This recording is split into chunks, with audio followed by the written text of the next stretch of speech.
things took an unexpected turn when J.D. Vance, the newly sworn-in vice president, sat down for a live interview on one of America's top talk shows. The lights were bright, the tension thick, and the host, Marcus Bennett, known for his sharp commentary and liberal stance, was clearly ready for a showdown. Though producers promised a polite conversation about the new administration, Marcus had something else in mind. The moment Vance took his seat, the energy shifted. The small talk felt forced, and Marcus's smile didn't match his eyes. Vance, drawing from his experience as a Marine, could sense something was off. He was walking into a trap. Marcus wasted no time, starting with a pointed question about Vance's journey from being a Trump critic to becoming his vice president. But Vance stayed calm, smiling as he answered. He spoke about growth, change, and how his perspective had shifted after seeing policies help the very people he once wrote about. The audience leaned in, clearly not expecting such a composed response. Marcus, trying to stay in control, mocked the idea of growth and understanding, suggesting it was just political convenience. But Vance pushed back gently, asking Marcus if he had ever changed his own views after seeing the bigger picture. Marcus hesitated, just for a moment, but it was enough. He moved on quickly, bringing up Vance's speech at the National Prayer Breakfast, and questioning the mix of faith and politics. The audience grew tense. But Vance leaned in and delivered a thoughtful answer about America's history of moral leadership, not religious rule. The room grew quiet when Vance shared a memory from his Marine days, when no one questioned a chaplain's presence before missions. Even skeptics understood that sometimes, there are things bigger than politics. Marcus tried again, this time asking if Vance really believed Trump was God's instrument. Vance didn't flinch. "What's truly extreme," he said, "is how some in the media fear leaders who pray more than they fear policies that hurt real families." He turned the conversation toward results, what was actually being done for the country since taking office. The studio fell into a rare silence, even Marcus seemed momentarily thrown off his rhythm. Trying to regain control, Marcus brought up Vance's past, his poor upbringing, and now his position of power. Wasn't that hypocritical? Vance answered plainly. In his hometown, people are judged by their character, not by how well they fit into Washington circles. Marcus went for one last jab, questioning Vance's shift from Trump critic to supporter, calling him a puppet. But Vance didn't bite. He reminded Marcus and everyone watching that real strength comes from admitting when you were wrong, and standing up for what's right, even when others try to twist it. And with that, the power in the room had clearly shifted. The man who was supposed to be on defense had taken control. The tension in the studio spiked like a thrown gauntlet, and gasps echoed across the room. J.D. Vance didn't flinch. His reply came sharp and clear, like a seasoned strategist who saw the move coming from miles away. "That word, puppet, says more about you than it does about me," he said to Marcus Bennett, his tone calm but firm. "Maybe in your world, loyalty is something to mock. But in mine, where I served in combat, you learn to judge people by what they do, not what others say about them." He leaned forward slightly, every word landing with purpose. "I've seen President Trump's true character. Not the version you and your media friends keep pushing." Applause broke out. Bennett tried to interrupt, but Vance kept going. "You call it being a puppet. I call it recognizing real leadership. And yes, I'm proud to serve beside him." Bennett, his voice dripping with sarcasm, pushed back. "A man like you, with your education, should see the contradiction in supporting someone you once criticized." Vance didn't even blink.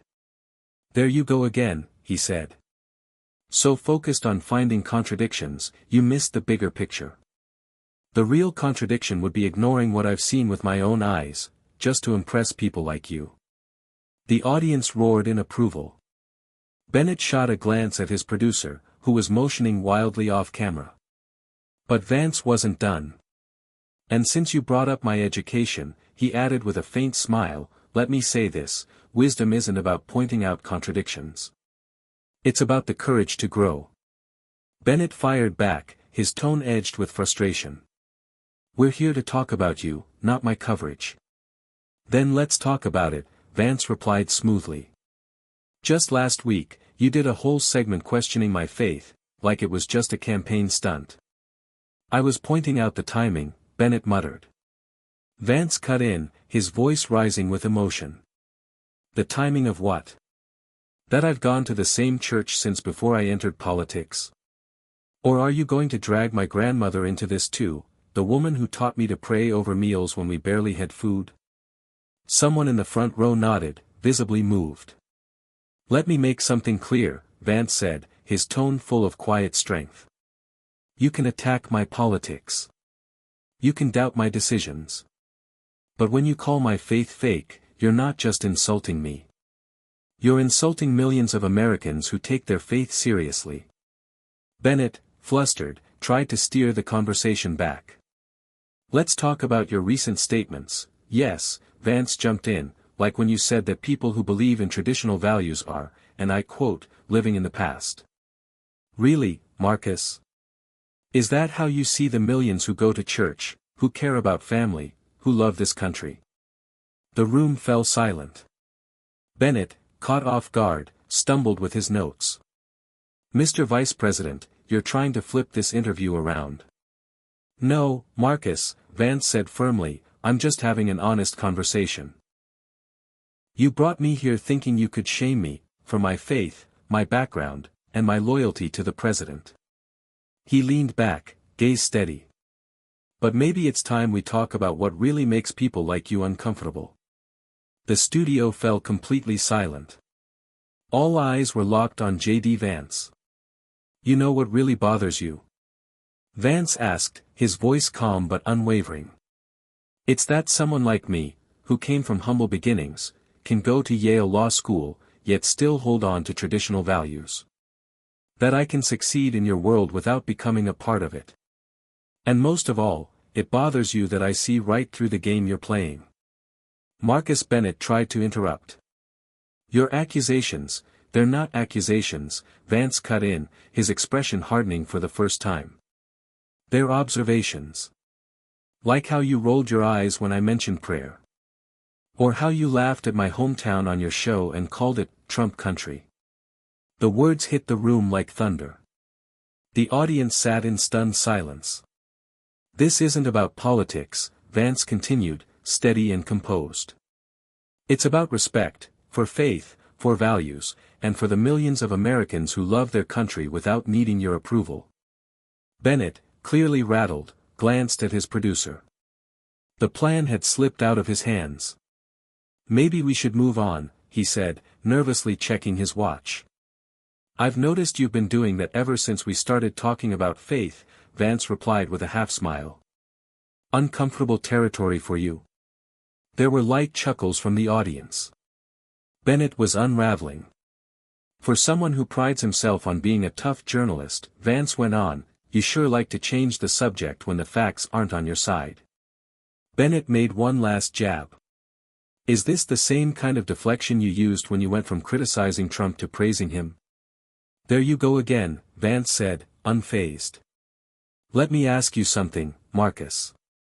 Have you ever changed your mind about someone, after getting to know them personally? After seeing their true character?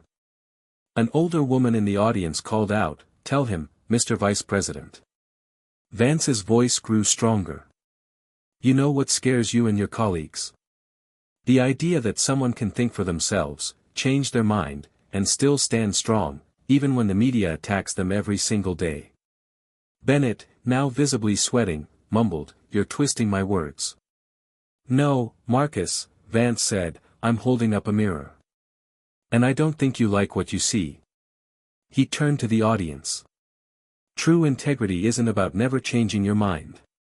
It's about having the courage to admit when you were wrong, and the strength to stand by what's right.